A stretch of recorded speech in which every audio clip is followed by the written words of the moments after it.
Khalid de m'avoir donné la parole.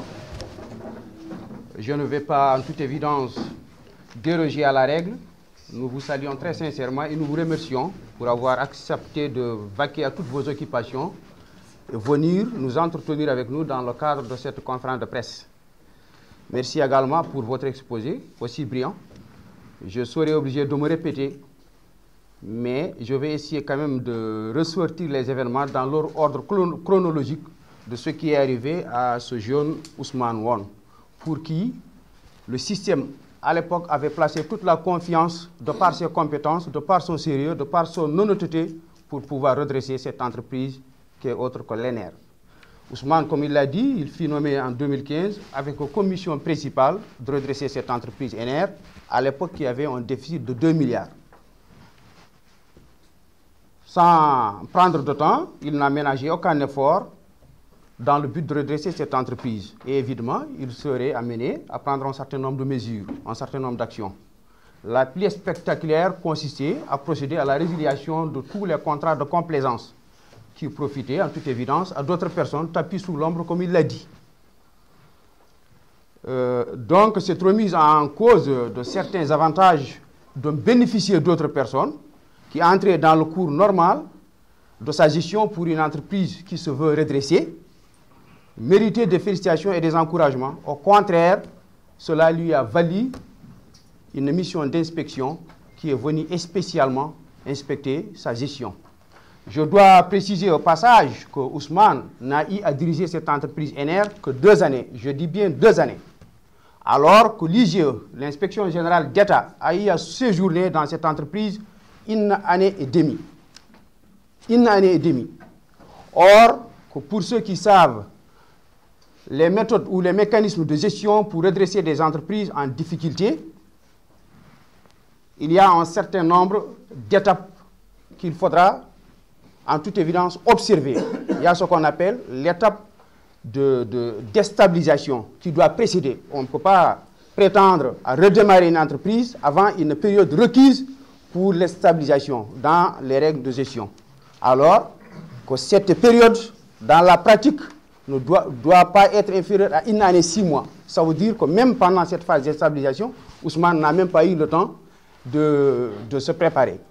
C'est juste après qu'il ait pris la fonction de directeur qu'il a reçu cette mission de l'IGE.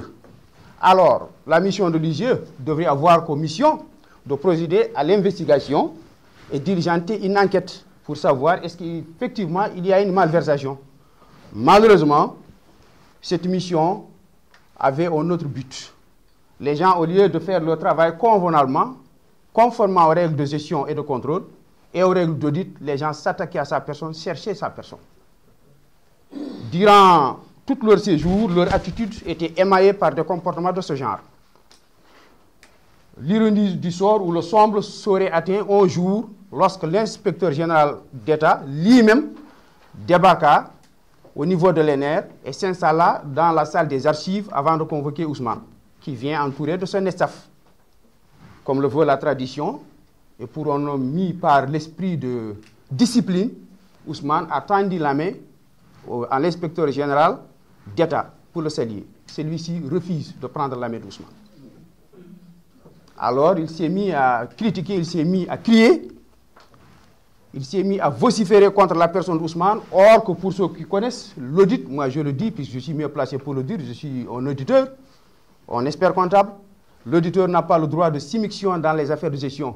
Votre devoir, c'est de vérifier est-ce que les procédures de gestion ont été respectées conformément à ce qui est prescrit. Alors que toute la mission a consisté tout simplement à faire des provocations, à faire des critiques, à chercher la personne d'Ousmane. Pendant cette séance, avant de se retirer des locaux de l'ENER, l'inspecteur général a eu à convoquer Ousmane de venir le trouver dans ses locaux de l'IGE. Dans un premier temps, Ousmane a pris son courage entre les mains, et d'ailleurs c'est la règle, il n'est pas tenu de répondre à l'inspecteur général d'État. Il a tout de même accepté et il est passé voir l'inspecteur dans les locaux de l'ENER. Quand il est arrivé, à sa grande surprise, il a été placé dans une salle à côté pour y passer toute la journée. Il est y resté jusqu'à 19 h avant d'être libéré, sans que l'inspecteur lui bronche un seul mot. Cela s'appelle la séquestration pure et simple. Pure et simple. Alors, après cette phase d'inspection ou de prétendue inspection d'une année et demie, l'IGE a fini par produire un premier rapport dans lequel ils ont inculpé Ousmane dans détournement de 23 millions. Plus tard, ils ont produit un autre rapport dans lequel ils ont inculpé Ousmane dans détournement de 115 millions. Alors, qu'est-ce qui s'est passé entre la production du premier rapport et du deuxième rapport? Or que le juge, la logique voudrait qu'il se prononce sur la base du premier rapport qui lui a été rendu. Était-il commandité ou était-elle commanditée cette inspection? On ne sait pas. L'interrogation reste là en tout cas. Dans tous les cas de figure, le juge a voulu respecter la règle en voulant procéder à la confrontation entre les deux parties, c'est-à-dire l'IGE d'un côté et Ousmane de l'autre. Le juge a convoqué la première audience pour la confrontation, l'IGE ne s'est pas présenté. La deuxième audience, l'IGE ne s'est pas présenté. La troisième convocation, l'IGE ne s'est pas présenté. Alors, par ordonnance, le juge a décidé l'abandon des charges retenues contre Ousmane, puisqu'il y a manque de preuves. Vous ne pouvez pas établir un rapport dans lequel vous inculpez quelqu'un et que vous n'êtes pas prêt à défendre. Il a décidé donc, par une ordonnance, en bonne et due forme, d'abandonner les charges qui étaient retenues contre Ousmane, en tout cas sur la base de ces soi-disant rapports de l'IGE. Et de facto, ils sont passés à la convocation de la première audience qui a eu lieu le 29 novembre 2018. 29 novembre 2018. J'ai un peu souhaité quelque chose de très important. Je dois préciser que au moment où l'inspection procédait à l'investigation, le PM ou le Premier ministre, la primature, a rendu une circulaire interdisant l'accomplissement d'un certain nombre de dépenses au sein des établissements publics. Au sein des établissements publics. Et je dois aussi préciser au passage que toutes ces entreprises ou tous ces établissements publics étaient créés sur la base d'un décret. Et leur fonctionnement, par voie de conscience, était régi par décret. Et en droit, un acte régi par un décret ne peut pas être annulé par un autre régi par une circulaire, du point de vue de la hiérarchie des normes en droit. D'abord, du point de vue du droit, c'est attaquable.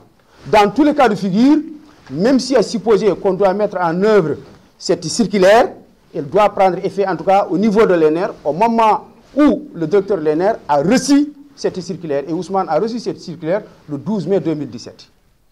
Donc, elle doit prendre effet à partir du 12 mai 2017. Or, qu'est-ce que l'IGE a fait? L'IGE a intégré toutes les dépenses qui avaient été exécutées par Ousmane avant 12 mai 2017, c'est-à-dire entre janvier et mai. Ils ont pris ces montants qu'ils ont intégrés dans ce montant prétendu objet de détournement. Ce qui est vraiment une aberration, ce qui est flagrant.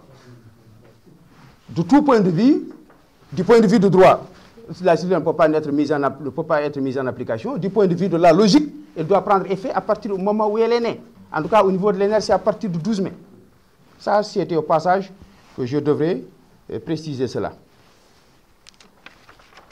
Bon, dans tous les cas, lorsque l'audience, la première, a eu lieu le 29 novembre 2018, le tribunal n'a pas rendu verdict.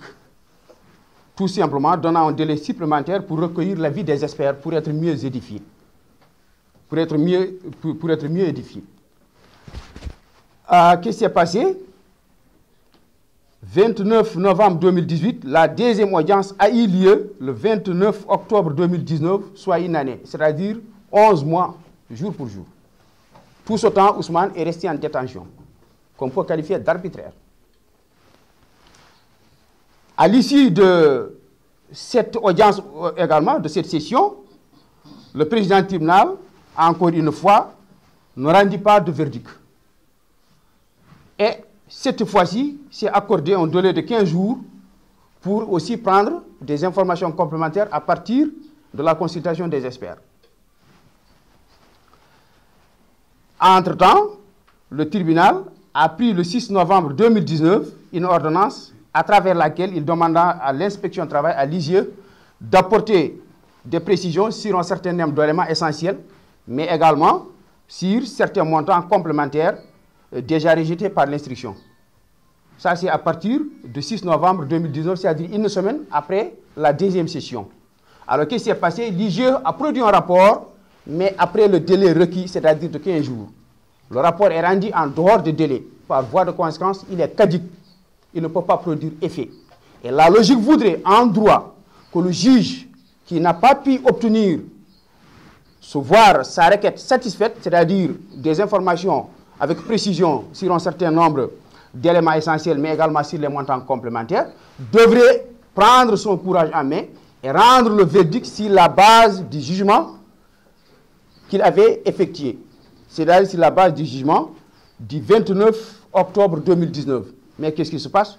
Jusque-là, au moment où nous sommes en train de parler, le juge est resté terré dans son foyer sans vouloir ou oser prendre la décision, autrement dit, rendre le verdict. Et pendant ce temps, Ousmane est en train toujours de croupir dans la prison sans motif valable, sans argument juridique consistant. Et c'est à partir de cet instant que nous avons décidé, comme il a dit, de constituer ce collectif